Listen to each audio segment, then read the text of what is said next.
আজকে তৈরি করে দেখাবো খুবই মজার সফট ঘি ব্রেড। আমার চ্যানেলে আরও অনেকগুলো ব্রেডের ভিডিও আপলোড দেওয়া আছে, চাইলে দেখে নিতে পারেন। হাই গাইজ, আসসালামু আলাইকুম, welcome back to my channel food quest by রাইন। তো দেখে নেওয়া যাক আমার আজকের এই সফট ঘি ব্রেড কীভাবে তৈরি করি। ঘি ব্রেড তৈরি করার জন্য আমার লাগবে 2 and 1/3 কাপ ময়দা, এরপর যাবে 1/4 টিস্পুন লবণ, একটি ডিম, 1/3 কাপ চিনি, রুম টেম্পারেচারে থাকা 1 কাপ লিকুইড মিল্ক, আর যাবে half table spoon east. East active হয়ে গেলে ইলেকট্রিক ব্রেড বিটারের সাহায্যে ভালো মতো বিট করে নিতে হবে। যাদের কাছে ইলেকট্রিক বিটার নেই তারা চাইলে হাতের মধ্যেও এই ব্রেডের ডোটা তৈরি করতে পারেন। কতক্ষণ বিট করার পর যখন সব কিছু ভালো মতো মিশে যাবে তখনই অ্যাড করব 1/3 কাপ ঘি।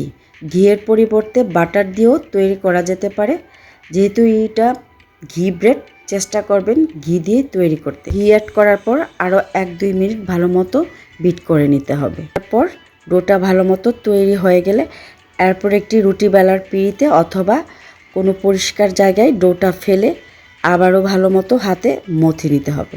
ডোটা যত ভালো মতো মথে নেবেন ব্রেডটা ততই সফট হবে আর খেতেও খুবই ভালো লাগবে। ডোটাকে ভালো মতো মথে নিয়ে একটি মিক্সিং বলে র্যাপিং পেপার দিয়ে অথবা ঢাকনা দিয়ে ঢেকে রেস্টে রেখে দিব 1 ঘন্টার জন্য। 1 ঘন্টা পর ডোটা আমার একদম ভালো মতো ফুলে ডবল হয়ে গেছে। এখন একটি ডিশিম দিয়ে ডোর এয়ার বাবলগুলো বের করে নিব। এরপর ডোটাকে একটি রুটি বেলার পিঁড়িতে নিয়ে হাতে চেপে চেপে রাউন্ড শেপ করে নিব।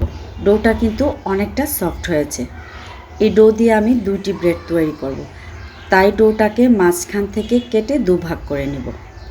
2 ভাগ করে কাটা 2টি ডোকে আবারও এভাবে বলে বলে নিয়ে 2টি রাউন্ড শেপ করে 2টি ডো তৈরি করে নিতে হবে। এরপর ডো দুটিকে র্যাপিং পেপার অথবা ঢাকনা দিয়ে ঢেকে 10 থেকে 15 মিনিটের জন্য আবারও রেস্টে রেখে দিতে হবে। 15 মিনিট পর ডো দুটি ফুলে ডবল হয়ে গেছে। এরপর রুটি বেলার পিঁড়িতে কিছু ময়দা ডাস্ট করে ডোটাকে রেখে একটি রোলারের সাহায্যে 2 ইঞ্চি পোর করে একটি 4 কোণা রুটি বেলে নিতে হবে। রুটি বেলা হয়ে গেলে এই রুটির উপরেই 1 টেবিল স্পুন ঘি দিয়ে চারিপাশে ব্রাশ করে নিতে হবে। এরপর রুটিটাকে উপর থেকে আস্তে আস্তে করে রোল করে নিচের দিকে নিয়ে আসতে হবে। ব্রেডের বাঁচগুলো যেন খুলে যেতে না পারে তাই এভাবে আঙ্গুল দিয়ে চেপে চেপে প্রেস করে নিতে হবে। এখন রোলটাকে সমান করে পিস পিস করে কেটে নেব। সবগুলো পিস একদম সমান সমান করার জন্য প্রথমে মাঝখানের অংশটাকে কেটে নেব। এই স্টেপটা একদম ভালো মতো ফলো করতে হবে। আমি যেভাবে কেটে নিচ্ছি ঠিক ওইভাবেই কেটে নিতে হবে।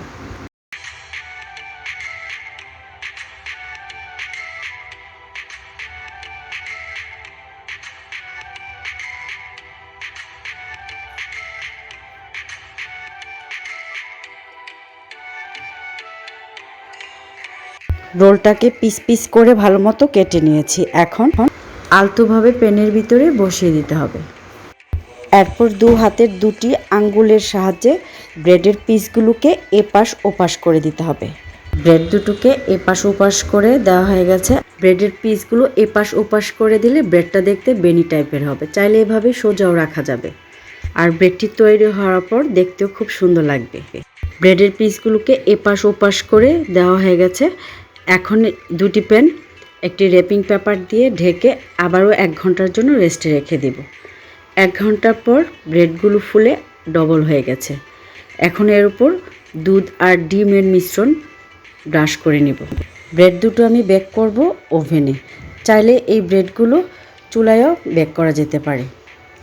প্রিহিট ওভেনে 180 ডিগ্রি সেলসিয়াস তাপমাত্রায় 15 থেকে 20 মিনিট বেক করতে হবে। ব্রেড দুটো আমার একদম ভালো মতো বেক হয়ে গেছে। উপরে দেখুন খুব সুন্দর একটি কালার এসে গেছে। এখন ব্রেডগুলোকে ওভেন থেকে বের করে এর উপর ঘি ব্রাশ করে নিব।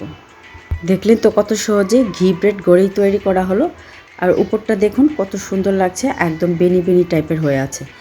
এখন একটি নাইফের সাহায্যে প্যান থেকে ছাড়িয়ে নিব। আমি একটি ব্রেড ভেঙে আপনাদের সাথে শেয়ার করছি।